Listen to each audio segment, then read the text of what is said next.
construção imponente que se destaca no centro de São Paulo. Estas imagens de computação gráfica antecipam como será o Templo de Salomão daqui a 4 anos. As colunas e as medidas grandiosas mostram algo muito diferente na paisagem. Uma réplica da construção mais importante descrita na Bíblia. Um pedaço da Terra Santa no coração da cidade. O projeto foi idealizado pela Igreja Universal do Reino de Deus.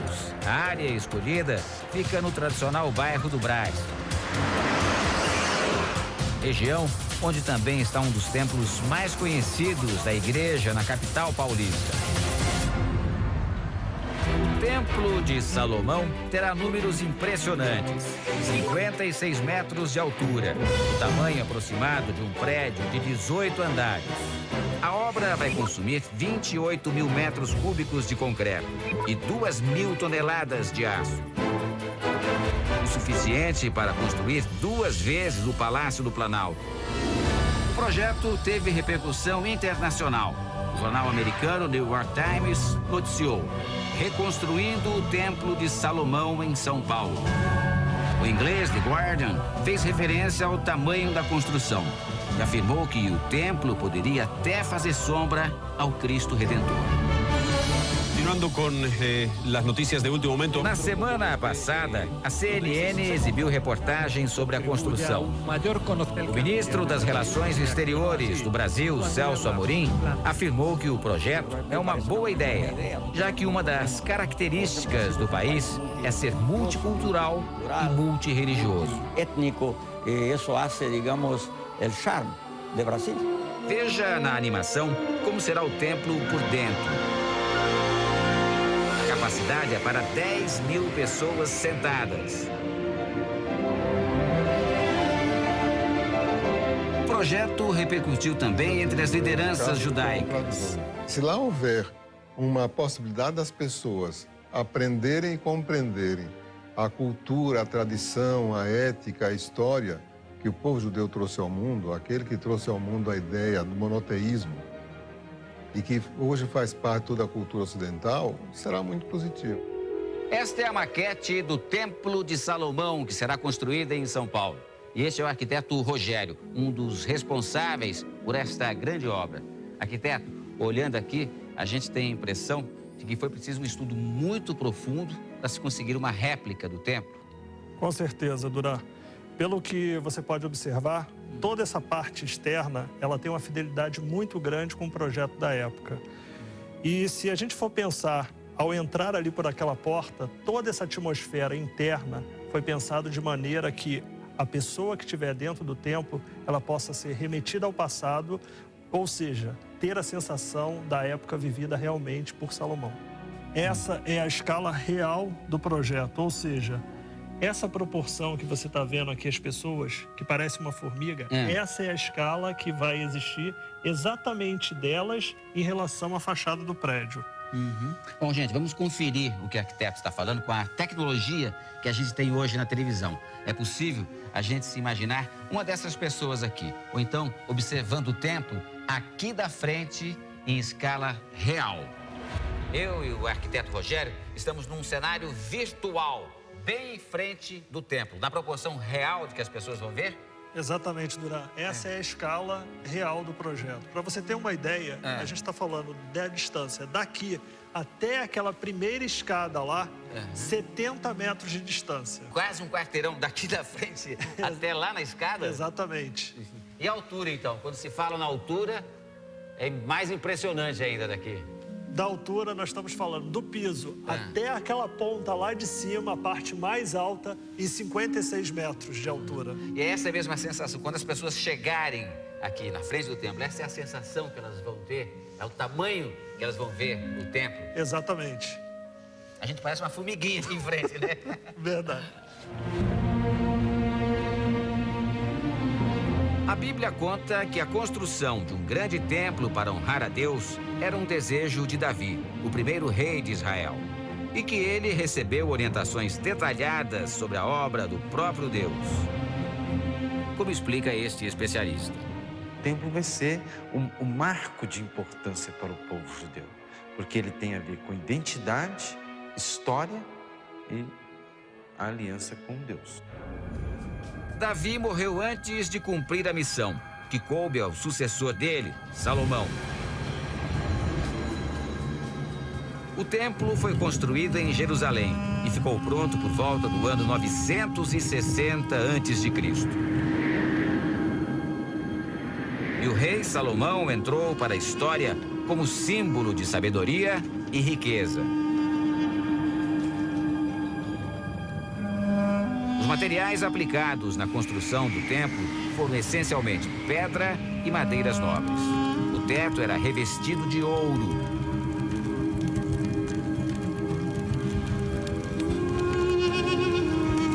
Apenas os sacerdotes podiam frequentar o templo e só o sumo sacerdote tinha autorização para entrar no cômodo mais importante, o Santo dos Santos. Ali ficava uma preciosidade, a Arca da Aliança, uma caixa coberta de ouro que guardava as pedras dos 10 mandamentos, escritos por Deus e entregues ao profeta Moisés.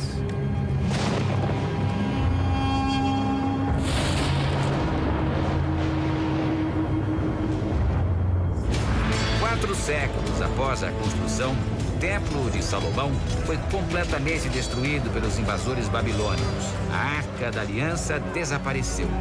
O sumiço é um dos maiores mistérios da Bíblia e da arqueologia.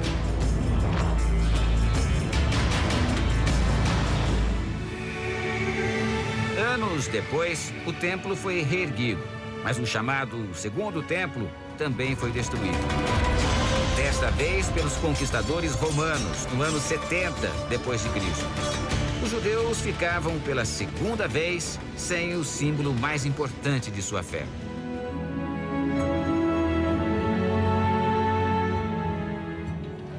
A circulação ao redor de Jerusalém se dá pelo templo.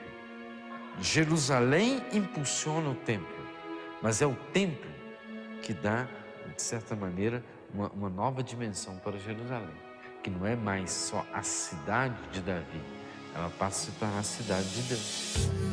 Os judeus nunca conseguiram realizar o sonho de reconstruir o templo no mesmo local em razão dos conflitos com os árabes e a religião islâmica. A réplica, que começa a nascer em São Paulo, estará distante dos conflitos e pode se transformar num centro de peregrinação para judeus e cristãos do mundo inteiro. O custo da obra é avaliado em 300 milhões de reais. Os estudos para a construção começaram há mais de 4 anos. Hoje, 25 engenheiros e arquitetos trabalham no projeto.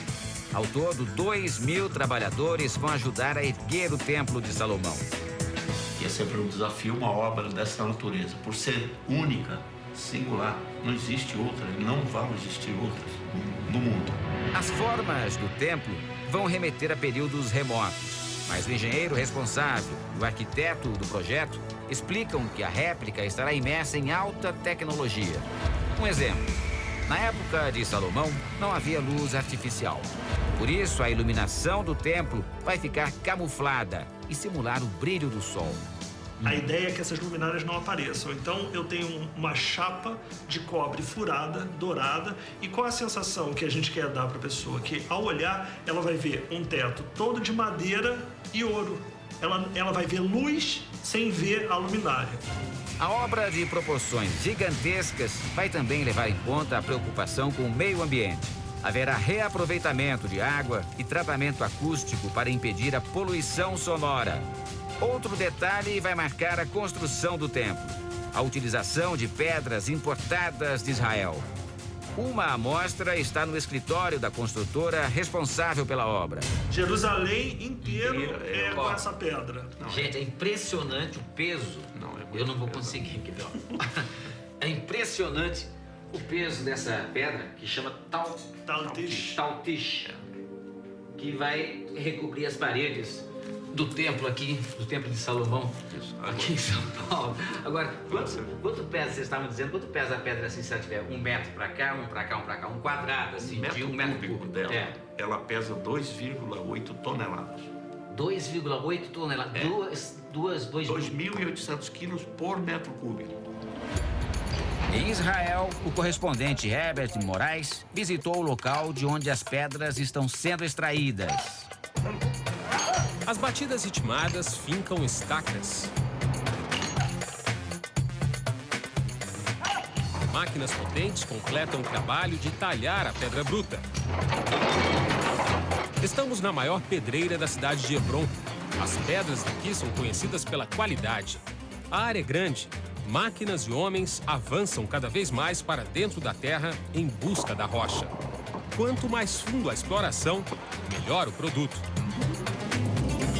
Hebrom é uma cidade da Cisjordânia, região de maioria árabe, que tem as fronteiras controladas pelo governo israelense.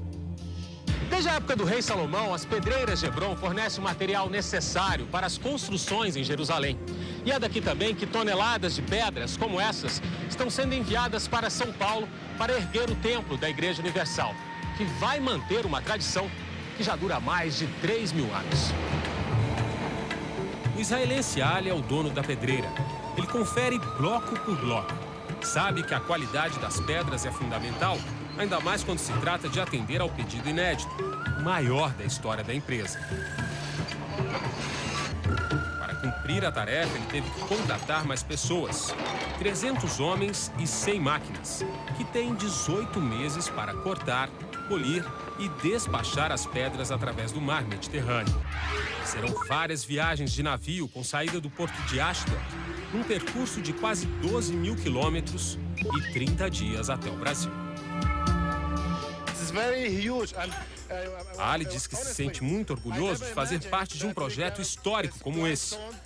Ele está no ramo há quase 30 anos e nunca imaginou que iria retirar tantas pedras para uma só construção.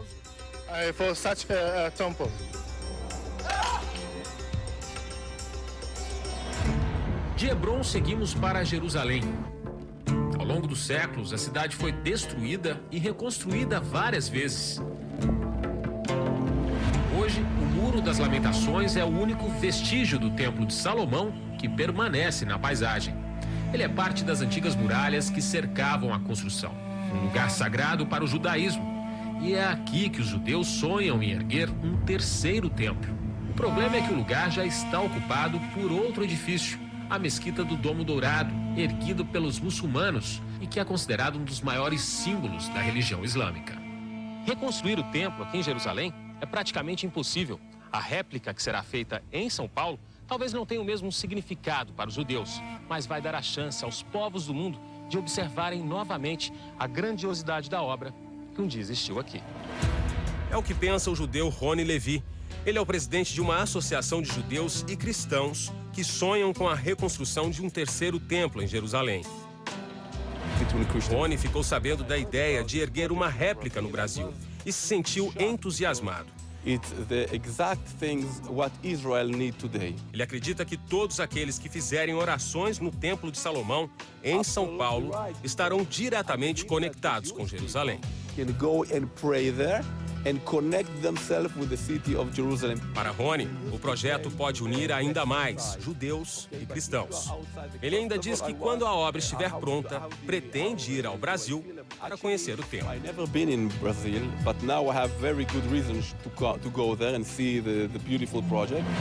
Este representante do Ministério do Turismo israelense espera que o Templo de Salomão no Brasil estimule as pessoas a visitar a Terra Santa. Além disso, ele torce para que os brasileiros se interessem mais pelas tradições do povo judeu e que se reconheçam nas histórias de fé guardadas em cada uma dessas pedras de Israel. No Brasil, operários já cuidam do terreno onde o templo será construído. Na semana passada, o prefeito de São Paulo, Gilberto Kassab, visitou a obra. Ele foi acompanhado pelo líder da Igreja Universal, Bispo Edir Macedo. O prefeito ficou impressionado com a magnitude do projeto. Uma obra de grande impacto, mas que deu para perceber já nesses 2, 3 anos de tramitação do projeto, com todos os cuidados sendo adotados pela Igreja Universal. Será um dos grandes templos da cidade de São Paulo, será um equipamento com características culturais importantes, não é? Será um marco. Todo este trabalho teve início há cerca de um mês, logo após o lançamento da pedra fundamental. Uma frase bíblica selou o compromisso para o futuro. Tu és Pedro, e sobre esta pedra edificarei minha igreja.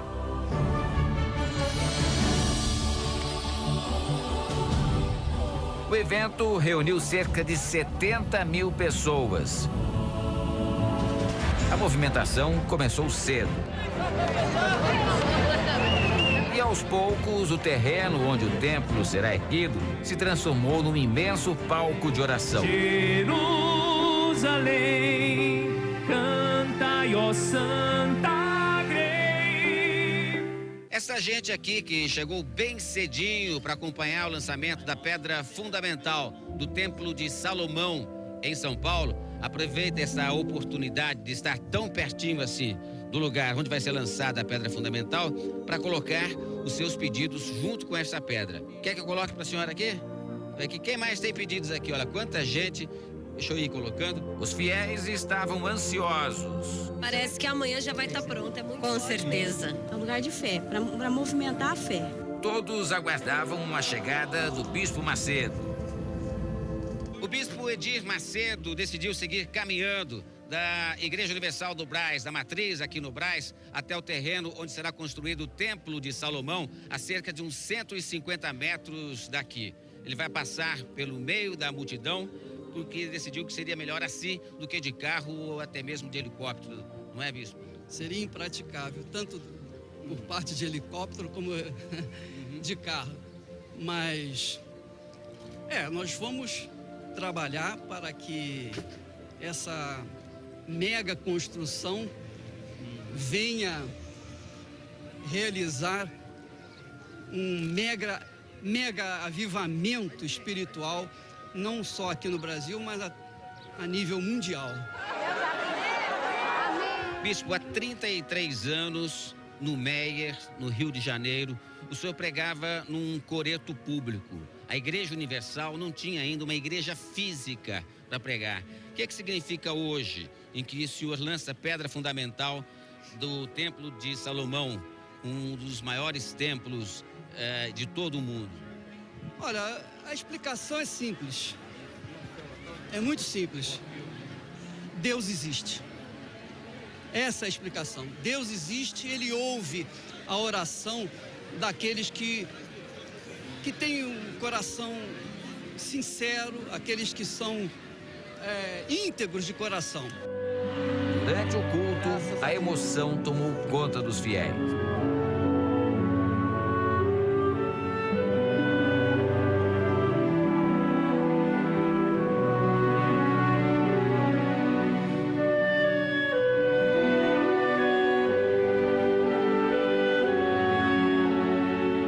Nós estamos no heliponto da Igreja Universal do bairro do Brás, em São Paulo, que fica bem ao lado do terreno onde será construído o Templo de Salomão. E daqui, dá pra gente ver a multidão que ocupa o terreno desde as primeiras horas da manhã. Esta é uma das maiores igrejas evangélicas de São Paulo. Tem lugar para 4.000 pessoas. Mas quando o templo ficar pronto, ela vai parecer pequena diante do gigantismo da obra. Um projeto sem precedentes no Brasil e no mundo. Um novo cartão postal para São Paulo. E, acima de tudo, um espaço sagrado para todos que têm fé. Essa é para todas as pessoas, para todo o povo, para todos os que creem, para todos que acreditam, todos que se julgam sacerdotes do Altíssimo.